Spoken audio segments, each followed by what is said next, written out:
الحمد لله جل وعلا، وصلى الله وسلم على رسوله المصطفى ونبيه المجتبى وأمينه على وحي السماء،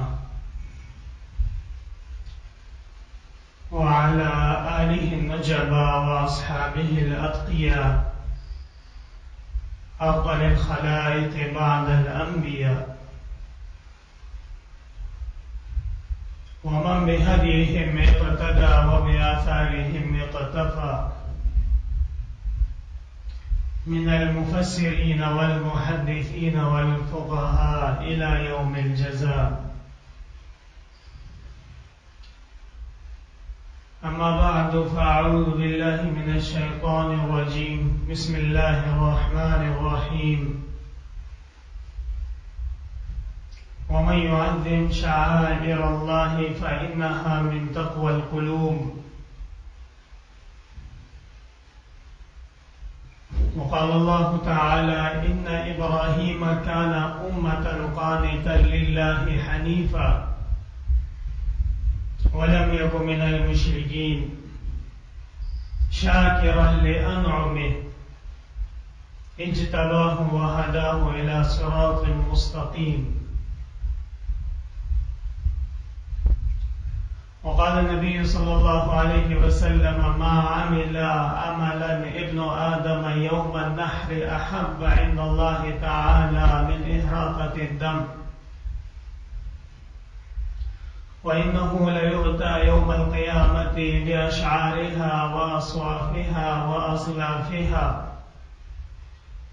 وإنه لا يقع دمه على الأرض إلا أنه يقع عند الله تعالى، أو كما قال صلى الله عليه وسلم.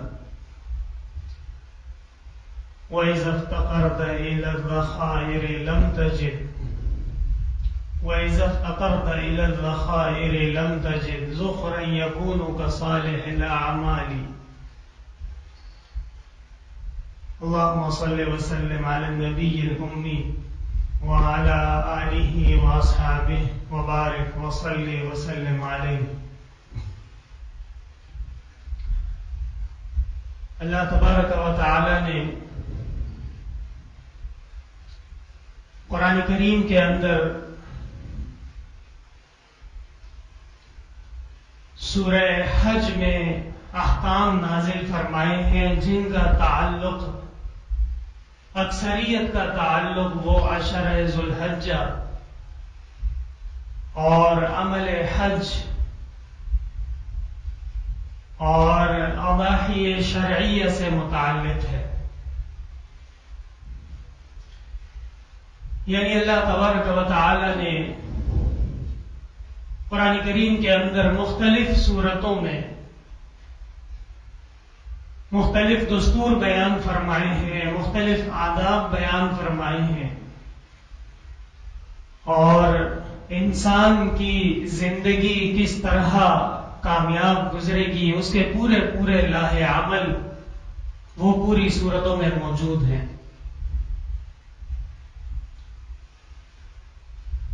سورہ حج کے اندر اللہ تبارک و تعالی نے جن احکام کا نزول فرمایا ہے اور حضرت ابراہیم علیہ السلام کا مقام، حضرت ابراہیم علیہ السلام کی صداقت، آپ کا اخلاص، اور اللہ تبارک و تعالی کے نازل کردہ احکام پر وہ جس طرح عمل فرمانے کے لیے ہر وقت تیار رہتے تھے، قرآن کریم نے اس کی بھی تعریف کی ہے. ان ابراہیم کان امۃ قانتا للہ حنیفا. حضرت ابراہیم علیہ السلام اللہ تبارک و تعالی کے نیک بندے اور قانت، یعنی قدر شناس شخص کو قانت کہا جاتا ہے. ہم وقت پریشان رہنا، ہم وقت شاکی رہنا، ہم وقت گلے شکوے ہونا، یہ رحمت کی اور کرم اور فضل کی علامت نہیں ہے، بلکہ اللہ تبارک و تعالی نے جو مسلمان مومن کے عالی اخلاق پیدا فرمائے ہیں اس میں قناعت بھی ہے، اس میں قانت ہونا بھی ہے۔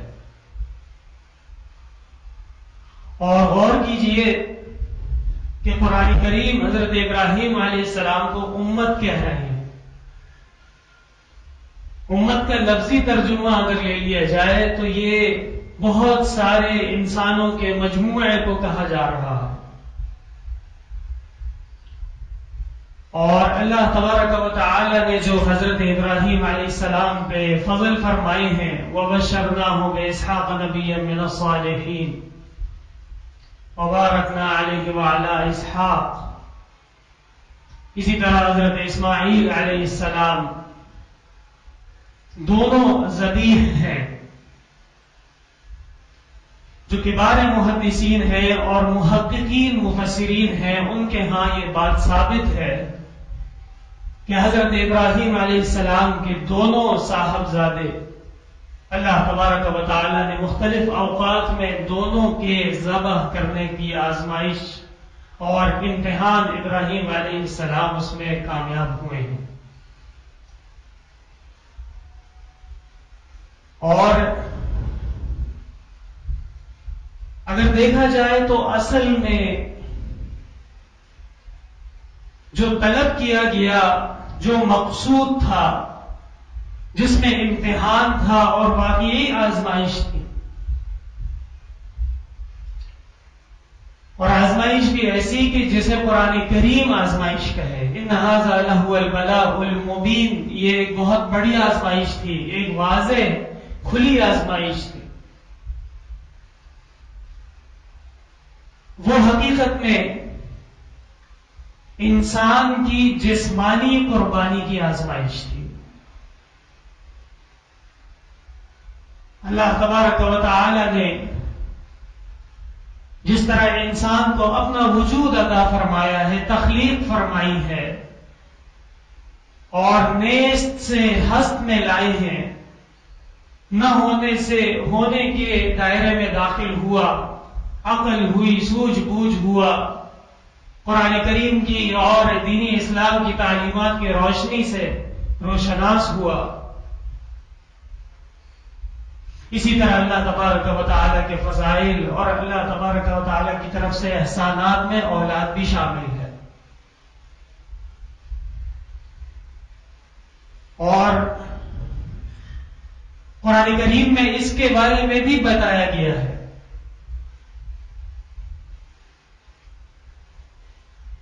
حملت حملا ثقيلا فمرت به فلما اثقلت دعوا الله ربهما لئن آتيتنا صالحا لنكونن من الشاكرين، کہ انسان جب اس کو یہ معلوم ہوتا ہے کہ اللہ تبارک و تعالی اب نسل میں اضافہ فرما رہے ہیں، اولاد کی نعمت عطا فرما رہے ہیں، اور وہ خوش ہوتا ہے، انتظار میں ہوتا ہے، تو اللہ تعالیٰ سے دعا کرتا ہے کہ اللہ یہ احسان خیر و عافیت سے پائے تکمیل تک پہنچا دیجئے، تو یہ آپ کا عبادت گزار ہوگا، آپ کا فرمان بردار ہوگا، مسلمان اچھا مومن ہو گئے۔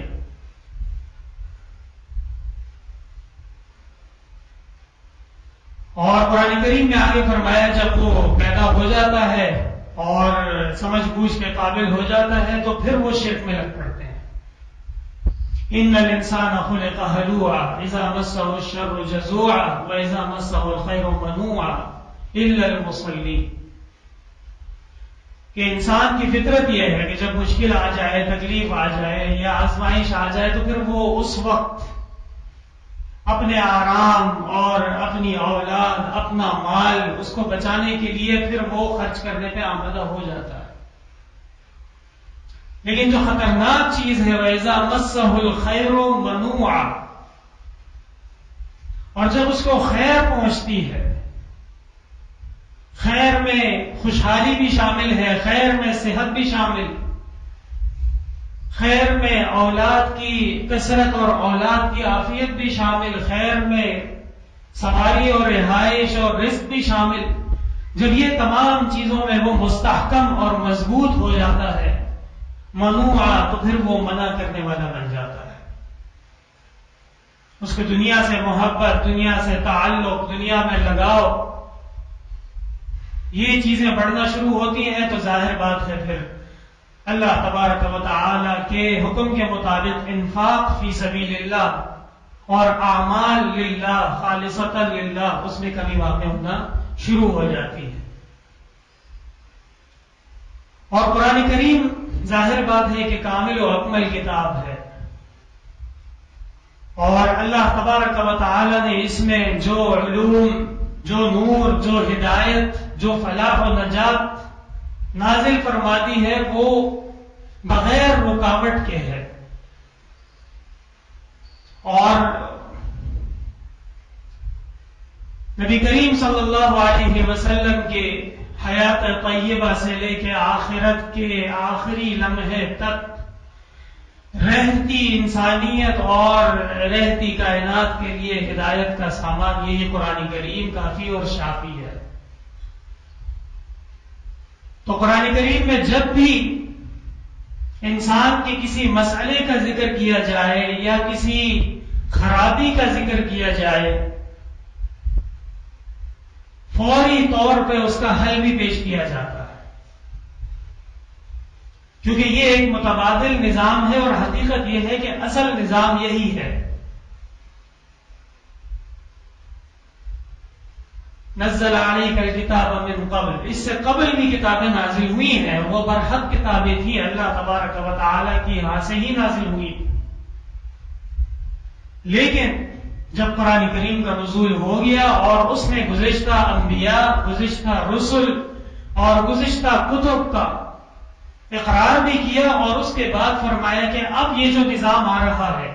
یہ آفاقی نظام ہے، یہ ختمی نظام ہے، یہ آخری نظام ہے، اور اللہ تبارک و تعالی نے انسانیت کی ہدایت اسی میں لکھی ہے. الا المصلین، مگر وہ جو نماز پڑھنے والے ہیں. یعنی اگر انسان کے اعمال اور انسان کی عادات، انسان کے اخلاق اور اس کا رہنا سہنا طریقہ، اگر وہ اس میں یہ چاہے کہ وہ منوعہ نہ بنے اور اللہ تبارک و تعالی کے ناپسندیدہ حرکتوں کا مرتکب نہ ہو، اور اللہ تعالی نے جو احسانات فرمائے ہیں، جو آپ پہ نعمتیں فرمائی ہیں، آپ کو عطا کیا ہے، اس کا احساس، اس کی قدردانی اور اس پہ اللہ تبارک و تعالی کے حضور بندگی بچا لانا، یہ اعمال، یہ اخلاق، یہ معیار، یہ رجوع الی اللہ اور خصوصاً نماز سے پیدا ہو گئے. یہی وجہ ہے، آپ غور کیجئے قرآن کریم میں اللہ تبارک و تعالی جہاں بھی ایمان والوں کا ذکر فرماتے ہیں، اتنی مختصر سورت سورہ عصر، الا الذین آمنوا وعملوا الصالحات، قرآن کریم میں بے شمار مقامات پہ عملوا الصالحات، عملوا الصالحات، نیک اعمال. اس کی مثال جسم کی ہے اور ایمان کی مثال روح کی ہے. اگر روح نہیں ہے تو جسم کسی کام کا نہیں، اور اس کا تقاضا یہ ہے کہ اس کو اب زمین میں دفنا دیا جائے. بالکل یہی قاعدہ آپ جاری کر لیجئے اعمال پہ. اگر ایمان کے بغیر اعمال ہیں تو اللہ تبارک و تعالیٰ کے ہاں اور شریعت مطہرہ میں اس کا کوئی قیمت، کوئی ویلیو نہیں ہے اس کی. اور وہ اعمال جو رسول اللہ صلی اللہ علیہ وسلم کے بتائی ہوئی، لائی ہوئی شریعت اور آپ کے سنن کے موافق نہ ہو، وہاں بھی یہ قاعدہ جاری ہوگا. میں آپ کو مثال بتاؤں، موقع محل کی مناسب ہے. رسول اللہ صلی اللہ علیہ وسلم نے فرمایا ہے من ذبح قبل الصلاة فقد ذبح لنفسه، جس کسی نے قربانی میں عید الاضحیٰ کی نماز سے قبل جانور ذبح کر دیا، اس نے اپنے پیٹ کے لیے اور اپنے گوشت کے لیے وہ جانور ذبح کیا. حدیث میں وَمَنْ قَبَحَهُ بَعْدَ الصَّلَاةِ فَقَدْ أَكْمَلَ السُّنَّةَ، اور جس کسی نے نماز کے بعد جانور کو قربان کیا ہے اس نے سنت کی تکمیل کی ہے. درمیان میں حائل، درمیان میں وجہ فرق، وہ صرف اور صرف نماز عید الاضحیٰ کی ہے. حالانکہ بظاہر عید الاضحیٰ کی نماز کا قربانی کے جانور کے ذبح کرنے والے عمل سے کوئی تعلق نہیں ہے. وہ ایک مستقل عبادت ہے، وہ شروع ہوتی ہے، ختم ہوتی ہے، اس کے آداب ہیں، اس کا خطبہ ہے، اس کی دعا ہے، اس کے بعد مسلمان فارغ ہیں. لیکن اگلا عمل جو اب آ رہا ہے قربانی کا، اس کا تعلق گزشتہ نماز سے ہے. یہاں یاد رکھیے یہ مسئلہ مخصوص ہے اہل مصر کے ساتھ، شہر والوں کے ساتھ. کوئی مسلمان ایسے دشت و بیابان میں رہتا ہے کہ جہاں نہ جماعت ہوتی ہے، نہ وہاں عید کا اجتماع ہوتا ہے، تو اس کے لیے احکام الگ ہیں. تو رسول اللہ صلی اللہ علیہ وسلم کا یہ ارشاد مبارک آج کل چونکہ قربانی کی آمد ہے اور قربانی کی تیاری ہے، اسی سے اندازہ لگا لیجئے کہ رسول اللہ صلی اللہ علیہ وسلم کے حکم کے مطابق جو جانور قربان کیا جا رہا ہے اس کے بارے میں حدیث میں فرمایا فقد اکمل السنہ، اس نے سنت کو کمال تک پہنچا دیا ہے. اور جس کسی نے پیغمبر صلی اللہ علیہ وسلم کے حکم کو خاطر میں نہیں رکھا اور عمل میں جلدی کر گزرا، آپ صلی اللہ علیہ وسلم نے فرمایا شریعت میں اس کی کوئی ویلیو، کوئی قیمت اور کوئی مقام نہیں ہے اس کا. اس طرح ہر عمل کے اندر وَمَا آتَاكُمُ الرَّسُولُ فَخُذُوهُ، خضوع امر کا صیغہ ہے، اور الامر للوجوب علماء کرام نے قاعدہ بیان کیا.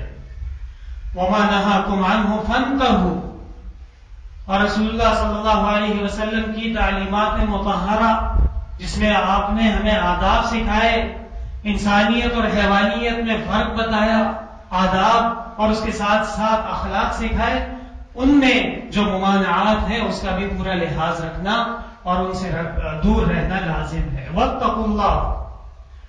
اور تقوی کا جو مقام ہے، تقوی کا جو درجہ ہے، تقوی کی جو روح ہے، وہ رسول اللہ صلی اللہ علیہ وسلم کی اطاعت ہے. تو اعمال ایمان کے بغیر صفر ہے، کوئی اس کا فائدہ نہیں، کوئی اس کی نجات نہیں، کوئی فلاح نہیں. اور اگر صرف ایمان ہے اور خدا نہ خواستہ اعمال میں کمزوری ہے، کمی ہے، تو اس کی مثال جیسے ایک بیمار شخص کو آپ دیکھ لیجئے کہ روح اس میں موجود ہے، جسم اس کا موجود ہے، لیکن اس کی صفت میں اور کیفیت میں ایسی حالات پیدا ہو گئے ہیں کہ اس کو اسپتال لے جایا گیا ہے، اس کو ڈاکٹر کے سامنے پیش کیا گیا ہے، اس کو دوا کھلائی جا رہی ہے اور کوشش ہی کی جا رہی ہے کہ جلد سے جلد یہ صحت مند ہو جائے. اعمال میں کمی ہوگی، اعمال کے اندر کمزوری ہوگی، پریشانی ہوگی، تو پھر یہاں پہ جو علاج ہے وہ دین اور شریعت ہے. یہاں اگر ہاسپٹل اور ڈاکٹر کی ضرورت پیش آ رہی ہے تو اللہ تبارک و تعالی نے جنہیں علوم شریعت سے نوازا ہے، قرآن کے علوم سے نوازا ہے، احادیث کے انوارات سے نوازا ہے، ان کے پاس جانا ہو اور ان سے مشورہ کر کے علاج کا طریقہ طے کرنا ہوگا. یہی تو وہ وجہ ہے کہ ہمارے اسلاف نے، ہمارے بڑوں نے باقاعدہ اصلاح، تزکیہ نفس کے سلسلے قائم فرمائے، خانقاہیں قائم فرمائی، اور 4 دانگ عالم میں ان کا اثر، ان کا فیض، ان کے سلسلے وہ قائم اور دائم ہے الحمدللہ. بے وقوف اور ناسمجھ لوگ وہ ان کاموں کے فوائد سے بے خبر ہیں اور کہتے ہیں کہ یہ بدعات ہیں اور یہ شریعت سے خارج کے کام ہیں، یہ شریعت کے قریب لانے کی سیڑھیاں ہیں۔ خانقاہ جانا کسی پہ فرض نہیں ہے، پیری مریدی میں جانا کسی اور کے لیے واجب نہیں ہے، لیکن یاد رکھیے کہ تزکیہ نفس اور اپنی اصلاح یہ شریعت کے اولین فرائض میں سے ہے۔ ان اکرمکم عند اللہ اتقاکم فاتقوا اللہ ما استطعتم واتقوا اللہ حق تقاتہ، قرآن نے بارہا اعلان فرمایا۔ ہمارے اسلاف اللہ تعالیٰ ان کی قبروں کو جنتوں کے باغ بنائیں، انہوں نے ہر زمانے میں حالات کے تقاضوں کے مطابق اتنے بہترین لاہ عمل طے فرمائے ہیں کہ پوری دنیا کے اندر آپ نقشہ اٹھا کے دیکھ لیجئے، جہاں جہاں اسلامی یونیورسٹیاں ہوتی تھیں، جہاں جہاں اسلامی جامعات ہوتے تھے، اور جن جن ممالک کے اندر بہت زبردست اسلامی مراکز قائم ہوتے تھے، جیسے قاہرہ ہے، بغداد ہے، سمرقند ہے، بخارا ہے، دمشق ہے، بصرہ ہے، کوفہ ہے، آج وہاں جا کے جو حالات اور واقعات پیش آ رہے ہیں انتہائی خطرناک اور دل دہلا دینے والے۔ ہمارے بر صغیر کے اسلاف علماء کرام، خاص طور پہ اہل حق علماء دیوبند، اللہ تعالیٰ نے ان کو اس ملکے سے نوازا کہ فوری طور پہ وہ اس بات کو بھانپتے ہیں کہ مستقبل میں جو ہماری مسلمان بھائی ہیں، عوام ہے، ان کی اصلاح کے لیے مختلف شعبوں میں مکمل طور پہ آزاد ذرائع سے کام کرنے کی ضرورت ہے، اور اسی غور و فکر کے نتیجے میں خانقاہیں قائم ہوئی ہیں، اسی غور و فکر کے نتیجے میں تبلیغی جماعت قائم ہوئی ہے، اسی غور و فکر کے نتیجے میں ختم نبوت کے تمام سلسلے قائم ہوئے ہیں۔ اگر میدان عمل میں کوئی علماء ہے تو حقیقت یہ ہے کہ وہ بھی اسی غور و فکر کا ایک حصہ ہے۔ لیکن یاد رکھیے إِلَّا الَّذِينَ آمَنُوا وَعَمِلُوا الصَّالِحَاتِ وَتَوَاصَوْا بِالْحَقِّ وَتَوَاصَوْا بِالصَّبْرِ، کہ ظاہر بات ہے جب اسلامی اور شریعت محمدیہ کی تعلیمات آئیں گی وہ اتنی حسین ہیں، وہ اتنی خوبصورت ہیں، اتنی خوشبودار ہیں کہ مسلمان مومن جس کے دل میں اللہ تبارک و تعالی کی وحدانیت اور رسول اللہ صلی اللہ علیہ وسلم کی رسالت کا قدر عظمت موجود ہو، وہ اسلام کی طرف کھنچتا چلا آتا ہے۔ اور حدیث شریف میں اس طرح بھی فرمایا گیا ہے کہ مومن مدینہ منورہ، اور حقیقت یہ ہے کہ رسول اللہ صلی اللہ علیہ وسلم کی محبت، عشق اور آپ سے تعلق کی طرف ایسے کھینچا چلا آئے گا جیسے ایک سانپ اپنے بیل کی طرف واپس لوٹتا ہے۔ تو یہ تمام باتیں الحمدللہ ہمارے عوام میں معروف بھی ہیں، اور دیگر علاقوں اور عوام کے مقابلے میں ہماری پاکستان میں خاص طور پہ جو دینی طبقہ ہے، اللہ تعالیٰ کا لاکھ لاکھ شکر و فضل ہے، علماء کرام سے تعلق بھی قائم ہے، علماء کرام سے محبت بھی ہے، علماء کرام کے بتائے ہوئے مسائل پر عمل بھی کیا جا رہا ہے، ان سے وقتاً فوقتاً رہنمائی بھی لی جاتی ہے، اور پاکستان آج بھی ملک خدا داد اسلامی جمہوریہ پاکستان ہے، اور یہاں کی اکثریت اللہ تعالیٰ کی وحدانیت، اللہ کا خوف اور ایمان کی دولت سے سرشار ہے۔ اب ایسے ماحول میں حق اور باطل کا فرق کرنا یہ ایک مسلمان کی بنیادی ذمہ داریوں میں سے ہے۔ دیکھا جائے تو جس طرح ہمارے اسلاف نے اصلاح کے سلسلے قائم کیے، اس کی دیکھا دیکھی نقل میں اس کے مقابلے میں بھی لوگ نکل آئے۔ ہمارے اسلاف نے جو یہ بہترین طریقہ دعوت و تبلیغ کا تجویز فرمایا، اس کی نقل بھی شروع ہو گئی، ہر عمل کی نقل شروع کی جا رہی ہے۔ إِلَّا الَّذِينَ آمَنُوا وَعَمِلُوا الصَّالِحَاتِ وَتَوَاصَوْا بِالْحَقِّ، آپ نے حق کا دامن نہیں چھوڑنا، اور خود اپنے آپ کو شاہد بنائیں یا ایھا الذین آمنوا علیکم انفسکم لا یضرکم من ضل اذا اہتدیتم الی اللہ مرجعکم۔ اے ایمان والو، جب ایک دفعہ قرآن کریم کا نور، رسول اللہ صلی اللہ علیہ وسلم کی ہدایت و روشنی اور شریعت مطہرہ کے اعمال اور حسن یہ آپ کو مل جائے، نصیب ہو جائے، لا یضرکم من ضل اذا اہتدیتم، اب اس کے بعد اگر گمراہ ہو گئے تو یہ بہت بڑی افسوس کی بات ہوگی اور خطرناک بات ہوگی۔ اللہ تعالیٰ کے ہاں لوٹ کر جانا ہے اور وہاں تک اس ایمان کو اور ان اعمال کو بچا کے محفوظ کر کے بطور امانت کے اللہ تبارک و تعالیٰ کے ہاں پیش کرنا ہے۔ میرے محترم بھائیوں، رسول اللہ صلی اللہ علیہ وسلم نے ارشاد فرمایا، صحابہ کرام میں آپ نے اعلان فرمایا کہ ذی الحج کے عشرہ کے ایام شروع ہونے والے ہیں، مہینہ شروع ہونے والا ہے، اور تم میں سے جو شخص بھی قربانی کا ارادہ رکھتا ہو تو وہ اپنے جسم کے بال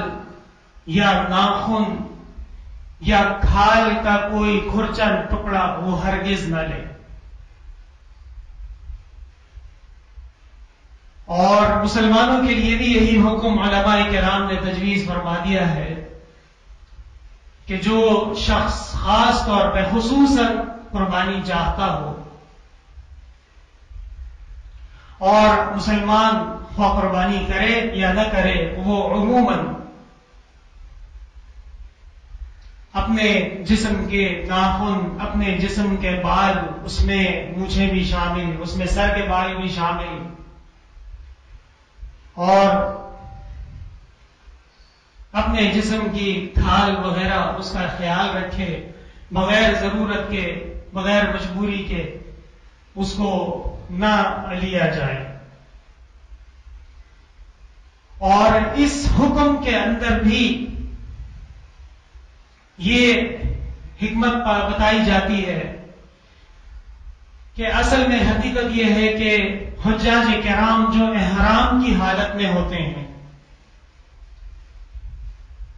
اس کے جو آداب ہیں، احرام کی جو شرائط ہیں، اس میں سے یہ بھی ہے کہ بال نہیں ٹوٹنا چاہیے، کاٹنا بھی نہیں چاہیے، ناخن ٹوٹنا بھی نہیں چاہیے اور کاٹنا بھی نہیں چاہیے۔ اور اللہ تبارک و تعالی یہ چاہتے ہیں کہ پورے عالم کے اندر مسلمان روئے زمین میں جہاں جہاں ہے وہ حجاج کے اجر میں، حجاج کے ثواب میں، حجاج کی سعادت میں شریک ہو جائے۔ اس کے لیے یہ حکم دیا گیا کہ وہ تشبہ بالحجاج قائم کر لے۔ تشبہ بالحجاج کا مطلب حجاج جیسے ہونا،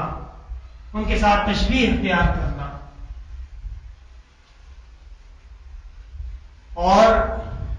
علماء کرام نے اسی لیے خصوصاً ہمارے اسلاف نے یہ فرما دیا ہے کہ خواہ کوئی مسلمان قربانی کرنا چاہتا ہو یا قربانی کا ارادہ نہ بھی ہو، اس کو بھی یہ چاہیے کہ وہ ان مستحبات کا اور ان سنن کا خیال رکھے۔ اور ذرا غور کیجیے گا کہ ایک مسلمان کو عشرہ ذو الحجہ کے شروع ہوتے ہی یہ حکم دیا جا رہا ہے کہ ناخن نہیں کاٹنے، بال نہیں کاٹنے،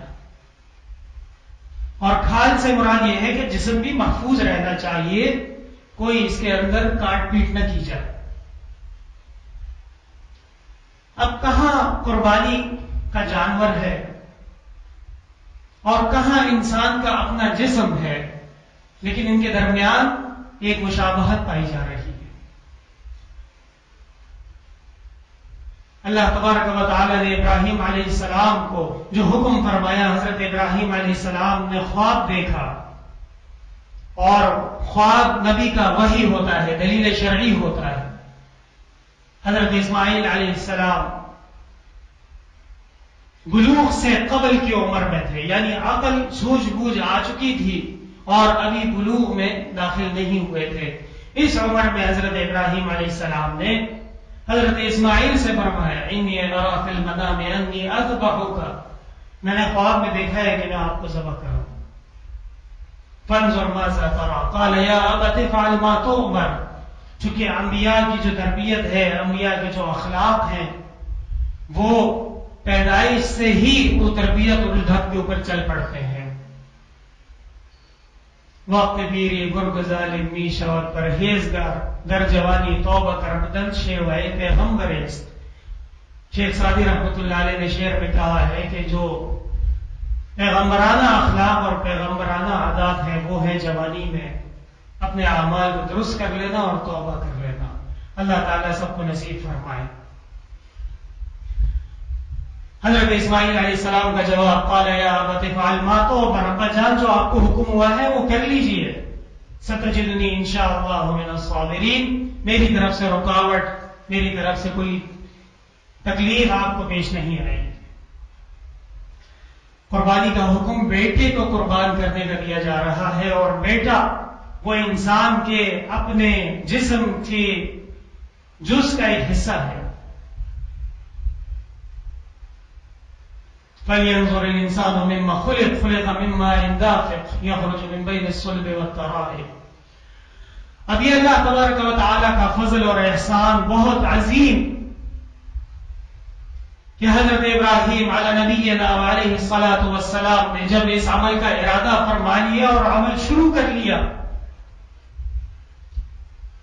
وَنَادَيْنَاهُ يَا إِبْرَاهِيمُ قَدْ صَدَّقْتَ الرُّؤْيَا، اے ابراہیم آپ نے جو حکم کہا گیا تھا آپ سے، اور آپ نے اللہ تبارک و تعالیٰ کی فرما برداری کا، اللہ تبارک و تعالیٰ کے حکم کی بجا آوری کا جو عہد کیا، جو پیمان کیا ہے نبوت اور رسالت کی صورت میں، وہ آپ نے سچا کر کے دکھایا. لیکن اللہ تبارک و تعالیٰ کے عظیم حکمت والے ذات، اور اللہ تبارک و تعالی رحمان بھی ہے، رحیم بھی ہے، رؤوف بھی ہے، غفار بھی ہے. فیصلہ یہ ہوا کہ ایک مینڈا اس کے بدلے میں پیش کیا گیا، جنتی مینڈا،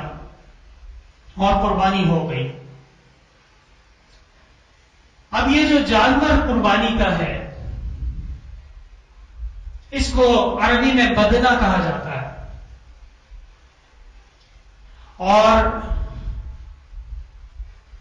بدنے کے آداب میں سے یہ ہے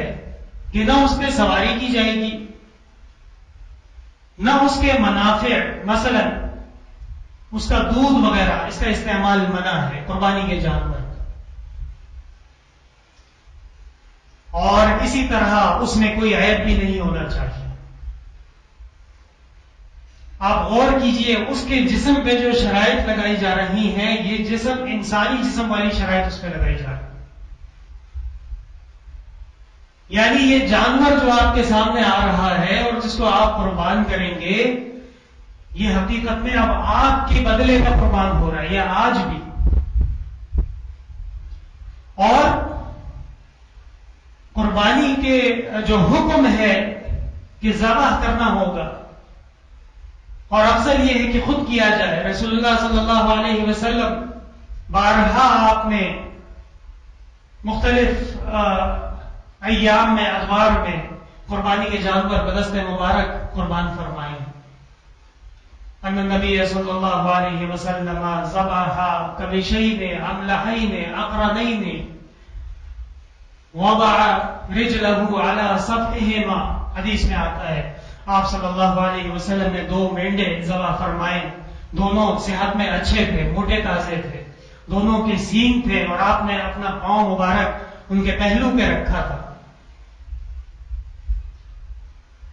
اور 63 اونٹ حجۃ الوداع میں آپ صلی اللہ علیہ وسلم نے اپنے بدست مبارک نہر فرمائی ہیں. باقی حضرت علی کرم اللہ وجہہ کو حوالے فرمائی ہیں. یہ جو قربانی اپنے ہاتھ سے کی جا رہی ہے، یہ بھی عبادت کا حصہ ہے. اور عبادت کا حصہ کیسا عجیب ہے، ذرا دیکھیے. دلیل اور اسلام کی حقانیت متبادل بھی پیش کر دیا اور مقصد بھی فوت نہیں ہوا. متبادل اس طرح پیش کیا گیا کہ اسماعیل علیہ السلام کو چھوڑ دیجئے، جنت سے مینڈا آ چکا ہے، اب یہ ذبح کیا جائے گا. لیکن ذبح کرنا ہے، ذبح معاف نہیں ہوا۔ آج جو ایک مسلمان اپنے حق حلال اور مشکل سے کمائے ہوئے اموال میں سے نکالتا ہے پیسے، اور اس نیت سے جاتا ہے کہ میں جانور خریدوں، جانور اس کو خوبصورت لگتا ہے، پسند آتا ہے، اس کو خرید کے لاتا ہے، اپنے گھر میں رکھتا ہے، اس سے محبت کرتا ہے، پالتا ہے۔ وَإِنَّهُ لَيُؤْتَى يَوْمَ الْقِيَامَةِ بِأَقْرَانِهِ وَأَزْلَافِهِ وَأَوْصَافِهِ، آخرت میں جو اس کے سینگ ہے اور جو اس کا جسم ہے، تھال ہے، اس پہ بال ہیں، اس کے کھر ہیں، یہ سب اس کے موجود ہوں گے، وہ روائے گا آخرت میں گواہی کے لیے، یا ان چیزوں کو میزان میں داخل کیا جائے گا وزن کے اندر۔ اور حکم یہ ہے کہ اس کو ذبح کرنا ہے۔ اور علماء کرام نے یہ فرمایا کہ اس کو ذبح کرنے کے حکم کی حکمت آج بھی یہ ہے کہ دیکھیے یہ جو جانور آپ ذبح کر رہے ہیں، اللہ تبارک و تعالیٰ کا فضل و احسان ہے کہ اس نے اس جانور کی تخلیق فرمائی اور آپ کو اس قابل بنایا کہ آپ اس کے اوپر قادر ہوئے۔ وما كنا له مقرنین، ہم اس قابل نہیں ہیں کہ ہم کسی چیز کو اپنے ملکیت میں کر لیں اور اپنے حکم کے تحت کر لیں، یہ اللہ کا احسان ہے مغز۔ اور پھر حکم ہوا کہ اب آپ نے اس کا خیال رکھا، آپ نے اس کو دانا پانی پلایا، اب وقت آ گیا ہے قربانی کا دن، اب اس کو اس کے گلے پہ چھری پھیر کے ذبح کرو۔ اب جب یہ ایک مسلمان اس کو لٹائے اور اس کو ذبح کرے تو اس کو یہ احساس ہونا چاہیے کہ یہ آپ کی جگہ قربان ہو رہا ہے۔ اللہ تعالیٰ نے اس کے مقدر میں اور اس کی تخلیق اس لیے فرمائی کہ وہ انسان کی خدمت میں شامل ہو اور انسان کے فوائد میں شامل ہو۔ قرآن کریم میں باقاعدہ موجود ہے کہ یہ جتنے بھی مخلوقات ہیں اور جتنے بھی مویشی ہیں، اموال ہیں، یہ سب انسان کے فوائد میں ہیں۔ وَمِنْ أَصْوَافِهَا وَأَوْبَارِهَا وَأَشْعَارِهَا أَثَاثٌ وَمَتَاعٌ إِلَى حِينٍ وَاللَّهُ خَلَقَ لَكُم مِّمَّا خَلَقَ ظِلَالًا وَجَعَلَ لَكُم مِّنَ الْأَنْعَامِ، یہ سورہ نحل کے اندر اللہ تبارک و تعالیٰ نے پوری تفصیل فرمائی ہے اس کی کہ یہ سب تمہاری خدمت کے لیے۔ وَلَقَدْ كَرَّمْنَا بَنِي آدَمَ وَحَمَلْنَاهُمْ فِي الْبَرِّ وَالْبَحْرِ۔ تو میرے محترم بھائیوں، قربانی صرف ایک فیشن نہیں ہے، قربانی صرف ایک رسم نہیں ہے، قربانی صرف ایک شوق نہیں ہے، یہ قربانی ہماری اور آپ کی طرف سے قربانی دی جا رہی ہے، اور حقیقت میں حکم جان کا، انسانی جان کا تھا، جسم کا تھا، اور اسی کو قربان کرتا تھا۔ لیکن اللہ تبارک و تعالی کی جو صفت رحمت ہے، وہ جلال ہے، وہ مکمل طور پہ جب جذبے میں آئی، مکمل طور پہ العیاذ باللہ جذبہ نہیں کہنا چاہیے، مکمل طور پہ جب وہ رونما ہوئی، اللہ تبارک و تعالی نے یہ حکم فرما دیا کہ اب اس کی جگہ جانور ذبح ہو۔ لہذا ایک مسلمان جب بھی قربانی کرے، صدقہ کرے، جانور ذبح کرے اللہ کے راستے میں، تو یہ بات اور یہ حکم اس کے سامنے ملحوظ خاطر ہونا چاہیے کہ یہ جانور جو میں ذبح کر رہا ہوں یہ میری طرف سے قربان ہو رہا ہے، اللہ تبارک و تعالیٰ کے ہاں پیش ہو رہا ہے، اس میں اخلاص ہونا چاہیے، اس میں محبت ہونی چاہیے، اور اس کا جو اصول ہے وہ یاد رکھیے کہ قربانی رسول اللہ صلی اللہ علیہ وسلم کی سنت ہے، اور آپ صلی اللہ علیہ وسلم نے فرمایا ہذہ سنت ابیکم ابراہیم، یہ تمہارے جو آبا و اجداد میں حضرت ابراہیم علیہ السلام ہے ان کی سنت ہے۔ تو علماء فرماتے ہیں کہ قربانی رسول اللہ صلی اللہ علیہ وسلم کی سنت ہے، اور حضرت ابراہیم علیہ السلام کی عظیم آزمائش میں بہترین کامیابی کی یاد ہے، اس کا خراج تحسین ہے، اور اللہ تبارک و تعالی کے حضور پیش کی جاتی ہے۔ جب یہ تمام باتیں اور یہ تمام عقائد ایک مسلمان کے عقیدے میں آ جائیں اور اس کو پتہ چل جائے